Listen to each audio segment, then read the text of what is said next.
challenge, my biggest challenge.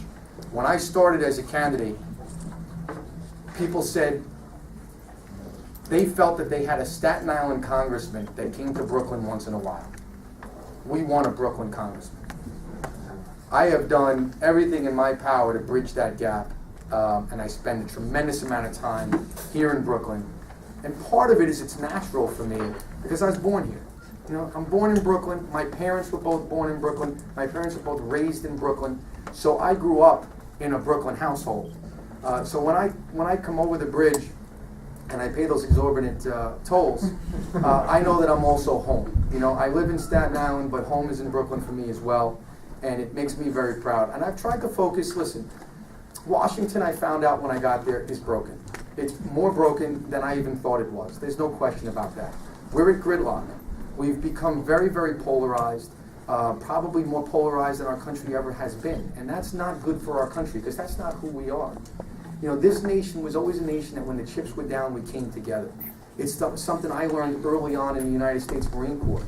You know, it's one team. Whether it's the Army or the Navy or the Air Force, we work together. And we put our mission first, we put our country first.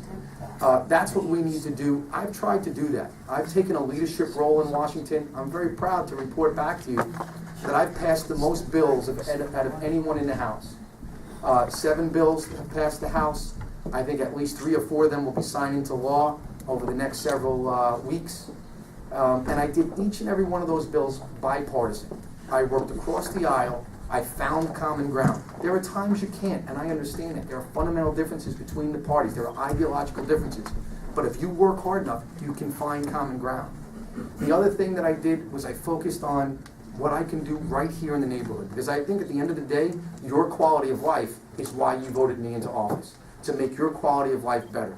And I've done all I can to do that. And I got to tell you, my staff has worked relentlessly. Fort Hamilton, early on, the Army Corps of Engineers basically were under the radar moving to Manhattan, which would make the fort susceptible to a BRAC, to be closed down. I was able as a freshman to get language into a bill to stop that from happening. So we saved our Army Corps of Engineers that we love dearly and want to keep them here in Brooklyn. And then later on, the administration, President Obama's administration, wanted to get rid of something called the CST. That's the elite anti-terror unit that operates out of Fort Hamilton. They were going to keep them in places like Boise, Idaho, Nebraska, all places around the country, but they were going to give up one right here in Brooklyn, New York. Again, making our fort susceptible. So we made sure that we wouldn't let that happen. We passed legislation to prevent that. But also little things. When I came in office, people were telling me that the bathroom at McKinley Park was broken for 3 years. Now that might sound like a silly thing, but you know what? If you're a pregnant woman taking your other child to the park and you get there and the baby now needs to go to the bathroom, you gotta walk all the way home? That's a disgrace. It took me weeks working with Senator Marty Golden. I do have to say, a lot of this is in a partnership with our great senator. Senator Marty Golden has been a friend from the beginning and a true partner in a lot of these battles. And together we were able to get that park fixed. Whether it's fighting, you know, for bus service. We know the B-64 was a big fight. Again, Senator Marty Golden leading the charge. But I was there to help with that. We still have some work to do. You know, there's no question about it. We still have a lot of work to do when it comes to the bus service. I know that 2-hour parking was a big deal for our merchants. You know, merchants were coming to me and saying that people don't want to eat at my restaurant, or people don't want to get my, you know, their hair done at my salon because it takes more than an hour, and the meters are only 1 hour. So they're getting tickets. So they're coming in for a meal that's $60, and they're getting a $65 ticket. Merchants were going, it was a big problem. That's the heart of our local economy. So we were able, again, the senator and I worked on it. We got, you know, we got 2-hour meetings on 3rd Avenue and 5th Avenue. We have them here on 13th Avenue, but we still got to fight for 11th Avenue, Fort Hamilton Parkway, and so on. These little local things make the difference in our quality of life, and ultimately make the difference in whether people stay here. Do the quality people, these business owners that give to the local charities, these are the ones that make our community what they are. We have a beautiful, beautiful community here. But to preserve that is always a fight in New York City. That's what I've been doing for the last year and 3 quarters, And that's what I intend to do with your support. I know that jobs is a big thing. When I took the office, everyone said, how are you, Michael Grimm, going to create jobs? Well, I'm proud to tell you that I've already passed through the House, and now I've heard it just passed through the Senate, a New York City Natural Gas Act, which is going to bring 300 jobs to the Brooklyn area. It's also going to bring in over $8 million of tax revenue, not from the taxpayers, but from a private company that owns the gas line into the city of New York. It's also going to bring in about $265 million worth of construction right here to Brooklyn. So these are the things that I'm proud of. It's my record. I think we should have to run on our record. And then lastly, I just want to say, the last thing I want to say is, I know that it's a big issue, it's very controversial, but the President's health care plan that has been coined Obamacare. I just left a forum of medical professionals, doctors that practice right here in Brooklyn, New York, and they don't know what to do. $16 billion will be cut from Obamacare from New York state hospitals. $16 billion. Now, what does that mean to Brooklyn? $5.25 billion from Brooklyn hospitals alone. $5.25 billion. And these are facts. These are CBO scores. This is not political rhetoric. These are hardcore facts. All the doctors know it. Doctors are coming to me left and right with their own practices. They don't know what to do. The problem with that is, the other way they cut cost is they pay doctors less. Their Medicare, for the first time in our history, is going to be less than Medicaid in many instances. So what are the doctors doing? They're just not accepting Medicare.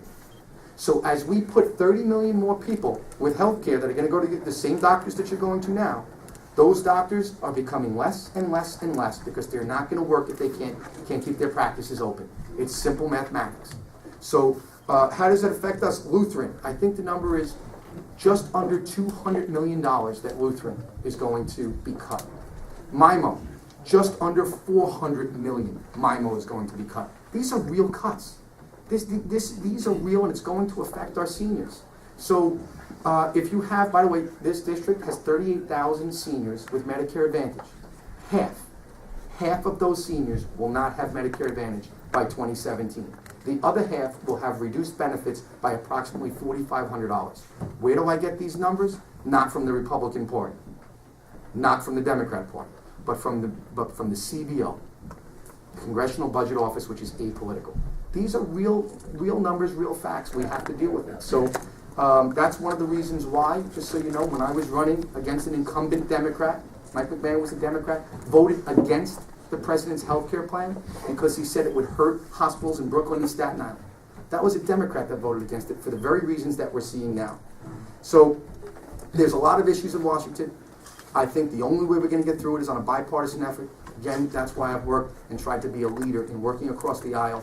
And when it comes to local issues, I do my best to get into the weeds, deal with the sinkholes that are happening from 92nd Street to 79th Street to 76th Street, all those sinkholes. I look for guidance and leadership with Senator Marty Golden. We have a great partnership working together. And there is nothing that my office won't take on. So if you need something, you need help, please call us.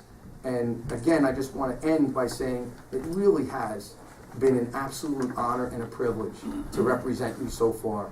And I'm looking forward to representing you for the years to come. Even though it will be difficult and a bumpy road is ahead, don't ever lose faith in this community and don't ever lose faith in this great country. It's the greatest nation in the world. It's exceptional, and it's because of all of you. I won't give up, and I ask you not to give up either. God bless you, and I'll see you.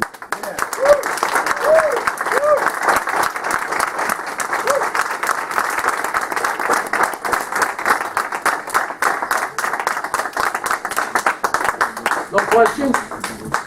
Sure. Congressman, Sure. how are you? Good. We're going to take too many, though. Okay, just one? Just one. You're it. This is a unique situation, so I wanted to take advantage of it. And you should know better than most, being a former FBI guy. I appreciate your attention to all the local stuff that's going on. That is very important, and that's all stuff that we are directly affected by. But coming from an international standpoint regarding our administration, it seems like every time we go question them about something that's going on, especially overseas, something maybe they don't want us to know about, they always use that great excuse that FBI Stonewall excuse. It's under investigation by the FBI, and we can't release any information because it's a national security issue.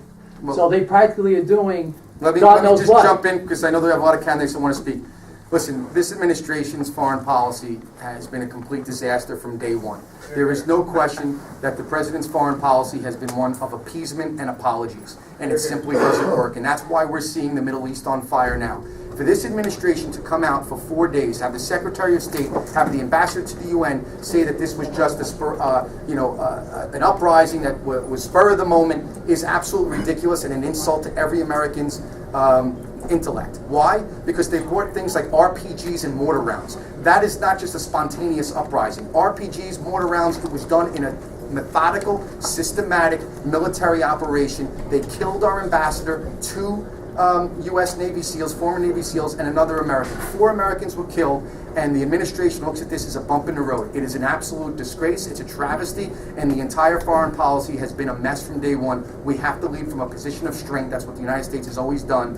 And, I can go on and on, but I just want to say foreign policy is obviously not this president's forte.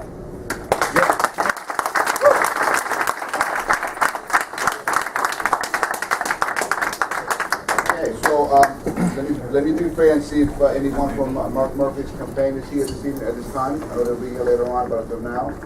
Okay, then we'll move on to the 22nd Senatorial District. Is Andrew Bernardus here? Andrew, will be here later on, so therefore I'm going to ask Senator Mark Golden to comment.